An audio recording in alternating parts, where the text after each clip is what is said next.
Hello and welcome to the Neighbor Kid podcast, a little show about tarot, astrology, human design, esoterica, and wellness. This episode is going to be a bit of a pinch of this and that. I want to get into the new moon in Virgo, as well as a little bit about the month overall.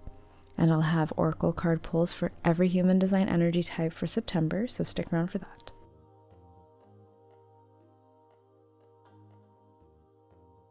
As you might have noticed, I snuck in the word wellness into the description of the show. I didn't sneak it in subtly, but I snuck it in.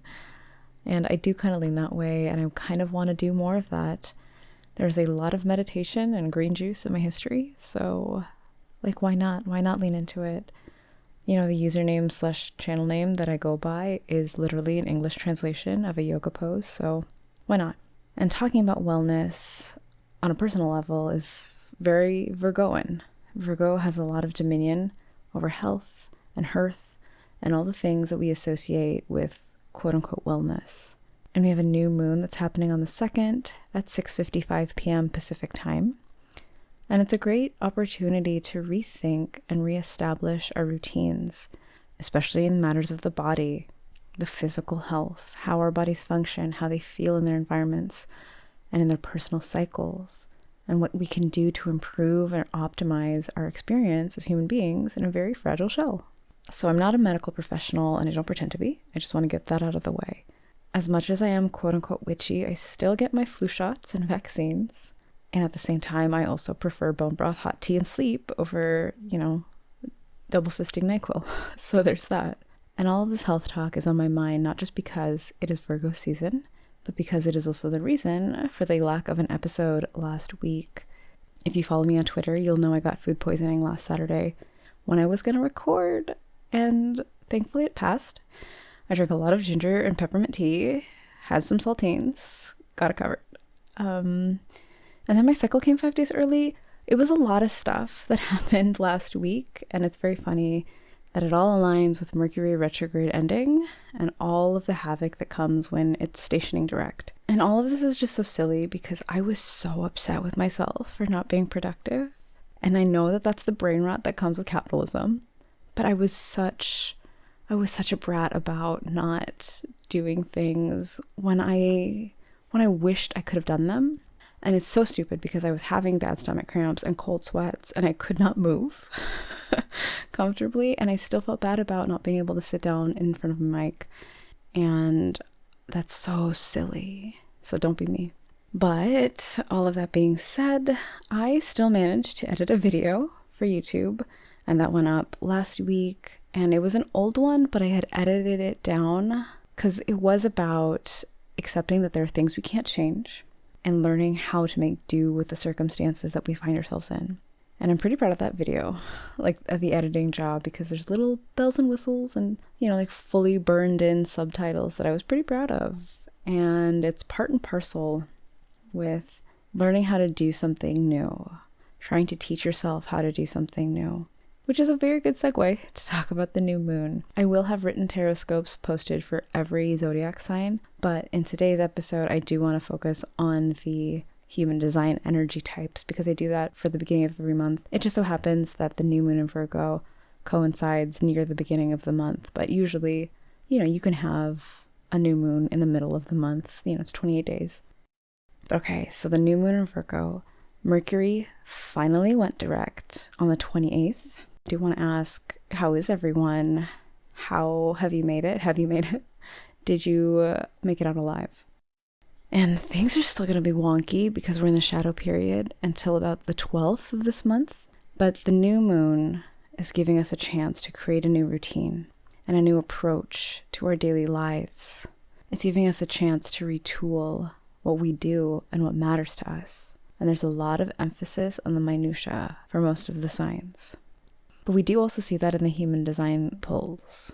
If you look at the post I made in August was a month of loosening our grip on things. It was a month of learning how to be flexible when life throws shit at us.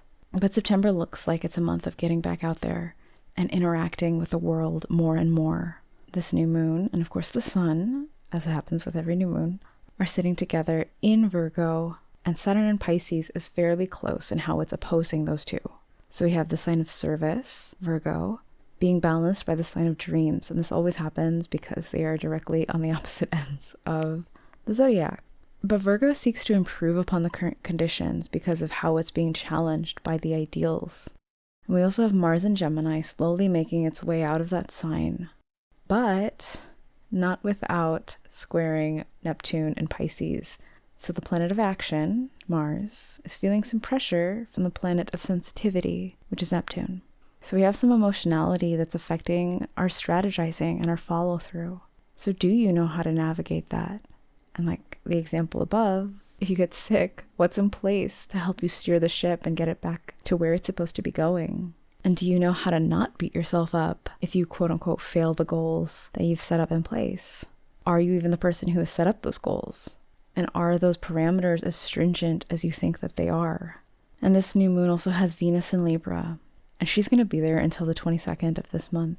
But creature comforts are going to be a priority for us. Venus wants us to indulge a little and to enjoy ourselves on this floating rock in space that we call home.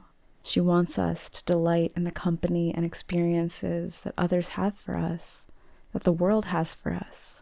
And that's the spirit that I want to impart to whoever is listening to this as we move into the card pull segment.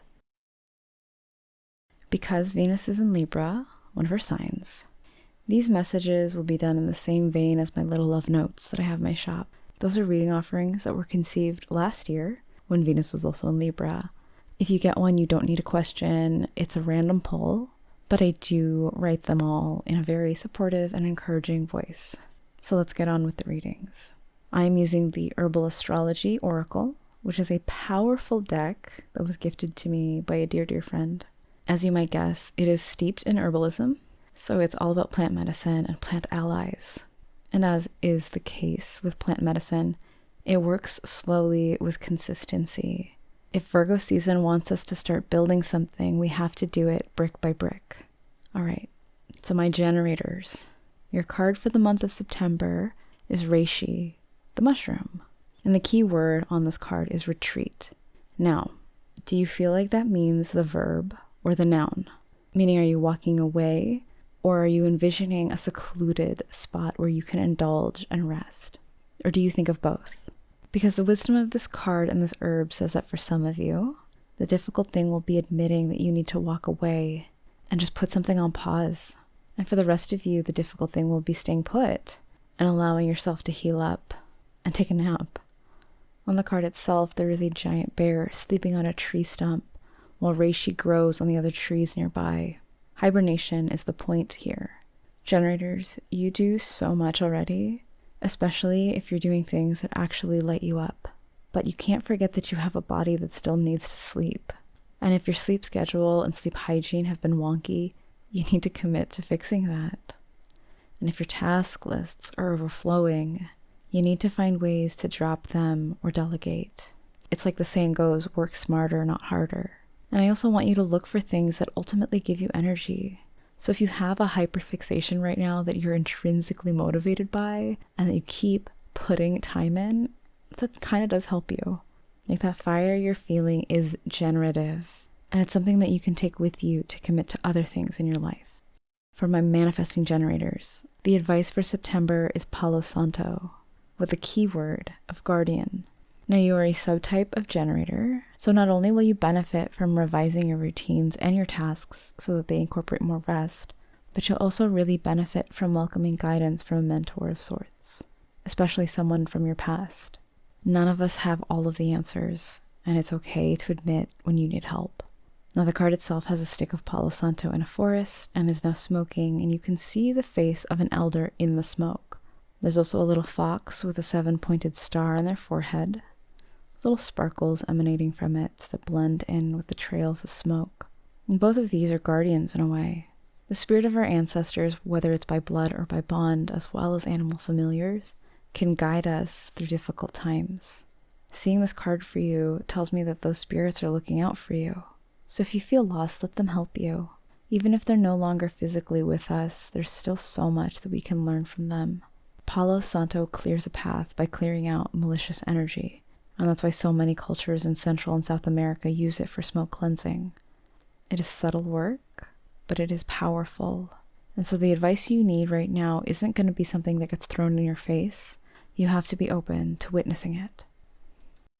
For my fellow projectors, this September, Kava Kava is on your side, as is the idea of community. Now, the plant itself is used for relaxation and stress reduction, so this does acknowledge that you're probably a little stressed right now, especially if you're trying to fit in somewhere and you feel like you're not being seen in your communities. Because Kava Kava is also a bitter plant. In Tongan, the word kava literally means bitter. And if you're familiar with human design, you know that bitterness is a sign that you, projector, are operating outside of what your energy type is meant for. You have so much to give and so much insight that can change people's lives. And it absolutely sucks when you don't feel like you're being appreciated for it. However, even if you don't feel that appreciation, it doesn't take away from your actual gifts. You do have the ability for insight, but it can intimidate people. Now, the image of the card has a small group of people seated, singing and clapping their hands around a pot of the plant. And it's also framed by different stages of Kava Kava's life cycles. And we can see full-grown plants as well as little seedlings that are just starting to grow. There's also a Menelaus blue morpho butterfly that is flying over everything. So there is a transformative and cyclical quality to this card. And there is a transformative and cyclical quality to your current stage in life. If you're feeling lonely and as if there's no place for you right now, it could be because you're in the middle of a metamorphosis. The people in your life right now may not see you for who you feel like you are, because you are still in a transitory period, but it will pass, eventually. Breaking out of a chrysalis is painful. It is not an easy feat for a seedling to push through their shell and then through the soil, but it does happen, and it is a natural process that we can't rush. As a projector, you are meant for success. It just takes a little time for the right conditions to fall into place. And don't be mad at me, but as the saying goes, trust the process. For my manifestors, your card for September is Dragon's Blood, Anima Mundi, the world's soul. Now, the sap of this plant is so powerful and has been used for protecting and healing cuts and wounds and abrasions on the skin. It's also lauded for its antimicrobial properties. It is a powerhouse plant, and it is not unlike your ability to start and inform and change a situation. It is capable of so much, and you are too. However, do you know how vast your skills really are? And do you know how they can be applied? This month, I invite you to explore more, to get to know yourself and new interests that might radically change your life. On the actual card, we can see the tree and the sap like little blood droplets coming directly out of the trunk, and it's also framing some of the background. There is a dragon encircling the trunk, and an all-seeing eye looms right above the treetops, looking directly at the viewer. That all-seeing eye is framed by a wreath of stars and the symbols of Black Moon Lilith and Pluto. So this is a transformative and very scorpionic card. There is magic in the depths and in the darkness. You have magic in your depths and in your darkness. September might be a month of exploring shadow work, so examining all the things that you might have rejected about yourself and speaking some fears out into the world and seeing that you have the power to change your life. Now, shadow work is not for the faint of heart, and working with a therapist to gently unpack what might be triggering is ideal, especially if you're trying to tackle the super heavy stuff. But it can be so transformative. Finally, for the reflectors out there, your card for September is Damiana, the beloved. We have two figures close together, hands touching, as a chalice pours beautiful sparkling water over them. And it is very similar to the Two of Cups and the Lover's cards in the traditional Rider-Waite-Smith tarot deck. And as reflectors, I know you are very sensitive, and it can be exhausting and stressful being out and about too much. You have all of those open centers that help the rest of us understand ourselves better, but it is super unfair to you sometimes. But with Damiana on your side this month, I think it's a good sign for you to stay open to the possibilities of good surprises, to let people love you more. Damiana has been used for its aphrodisiac and antidepressant qualities. It is a Venus-ruled plant. It is also co-ruled by Pluto. So let it love you and let it transform you. You can use your reflector ability to take in what's around you, to feel the love and lust and warmth and sweetness and all the good things that could be everywhere. And you don't have to rush. You can take all month to explore and dance and tiptoe at the pace that works for you. I just invite you to be willing to be charmed by everything that life can gift you this month.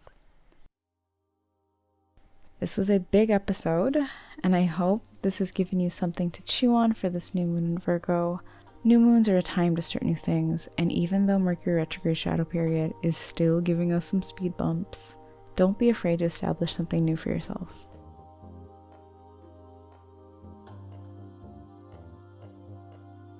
If you enjoyed this episode, please consider sending it to someone who might benefit from the message. And if you like the show overall, don't forget to subscribe wherever you listen to podcasts. You can also rate and review, which helps out a ton. Thank you, and I hope your September is as sweet as you want it to be.